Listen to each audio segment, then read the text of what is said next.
Olá, galerinha, tudo bem? Eu sou a Camila Barreto, sou acupunturista e hoje eu vou falar sobre diagnóstico pela língua. Às vezes tem gente que nem gosta de olhar, né? Mas a língua, gente, é uma incrível ferramenta diagnóstica para o terapeuta que atua na medicina tradicional chinesa. A língua diz muito mais do que palavras. Através da língua, a gente consegue diagnosticar alterações em órgãos internos. E eu vou te dizer como. Mas antes, eu quero te convidar para se inscrever aqui no meu canal, ativar as notificações no sininho e como curtir, comentar, compartilhar. Me ajuda aí a compartilhar esse conhecimento com mais pessoas que podem estar precisando dele. Gente, a língua, nela nós temos manifestados os principais órgãos internos. Quando temos um desequilíbrio bioenergético em algum órgão, essas manifestações, essas alterações se manifestam também na língua, através de rachaduras, saburra, palidez, a coloração alterada, enfim, manifestações específicas na língua conforme o desequilíbrio.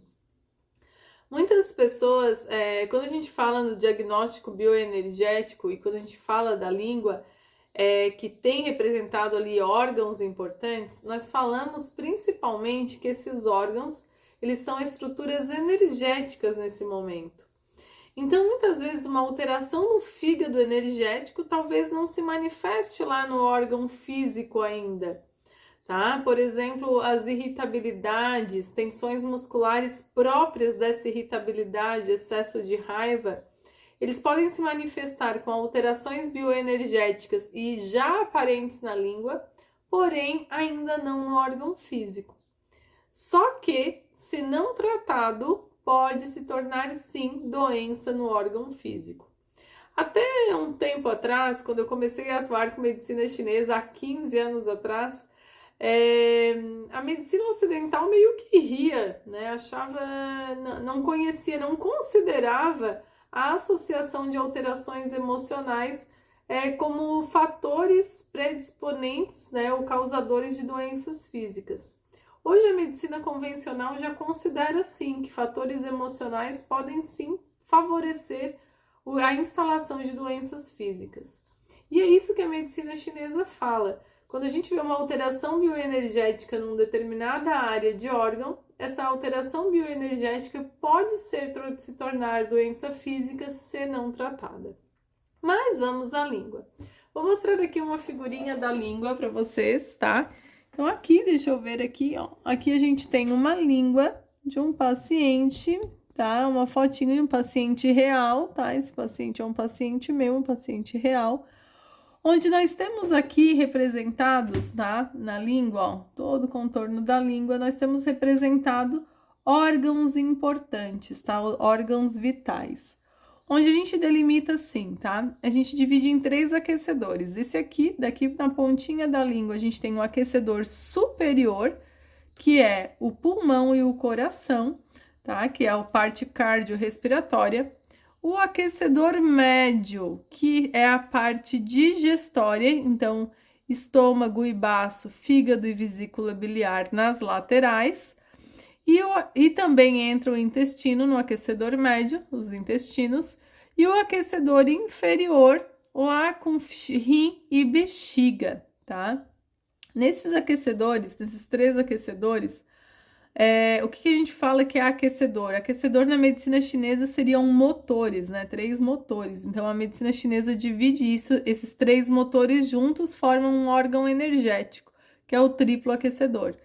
Então a gente tem aquecedor superior, médio e inferior.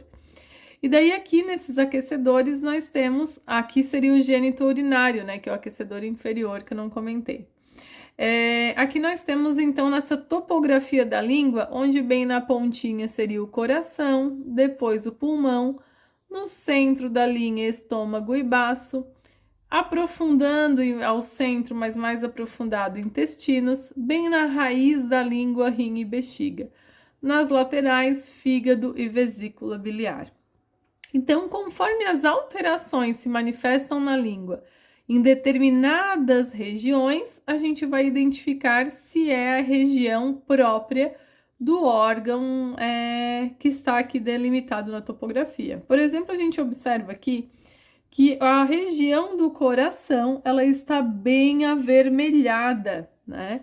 Aqui pela foto a gente não consegue perceber petequias, mas é muito comum a gente ter petequias aqui, e a região mais avermelhada quando o coração está em excesso, quando a gente tem ou algum quadro simples, por exemplo, de um paciente muito comunicativo, com cabeça muito pensante, ansiedade de repente, né? Então, quando a gente tem uma plenitude de coração, até indo para os extremos, né? Um vermelhidão intenso em casos de crise hipertensiva, por exemplo.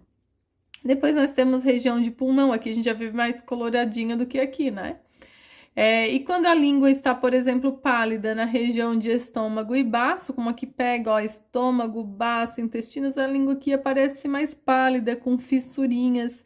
Isso denota situações de deficiência energética, porque palidez, fissura, ela fala muito sobre deficiências. Então, como se manifesta nessa região, entende-se que correlacionando também com a história do paciente, que pode ter alguma deficiência ou alteração energética na região de estômago e baço ou intestinos. E assim por diante. Então, às vezes a gente tem essa lateral mais elevada, mais edemaciada, quando tem algum padrão de fígado e vesícula biliar. Quando a língua às vezes não vem muito para fora, a gente entende padrões de rim e bexiga, enfim. Através da língua, a gente consegue diagnosticar uma infinidade de situações, tá? Tanto é que tem tratados mesmo falando sobre o diagnóstico da língua. São cursos extensos, né? A gente não vai conseguir falar num vídeo, né? Mas a gente pode se aprofundar muito no diagnóstico da língua. O interessante é que você sempre entenda, né, que essa é uma ferramenta e que pode ser correlacionado com a história do paciente. Ser correlacionado, pode e não deve, né, com a história e a evolução do paciente. Na língua, a gente consegue ver a evolução das doenças. A gente consegue entender se aquele padrão está melhorando, se está piorando, porque se manifesta muito rapidamente na língua. Pode mudar de uma semana para outra, de uma sessão para outra. Por isso é muito importante essa investigação complementar. Os bons cursos de auriculoterapia e de acupuntura, eles trazem o diagnóstico pela língua. Se você ainda não conhece diagnóstico e quiser conhecer, aqui embaixo na descrição eu vou deixar um link para o curso Aurículo em um ponto, onde eu abordo também as questões diagnósticas da língua. Mas enfim, basicamente você tem que entender a topografia da língua e perceber que se houver alterações naquela região topográfica, você deve investigar situações relacionadas ao órgão daquela topografia. Certo? Se você gostou desse vídeo, curte aí, compartilha, fica comigo e acompanhe aqui o nosso canal para ter mais vídeos como esse. Beijão para vocês, fiquem com Deus. Beijo!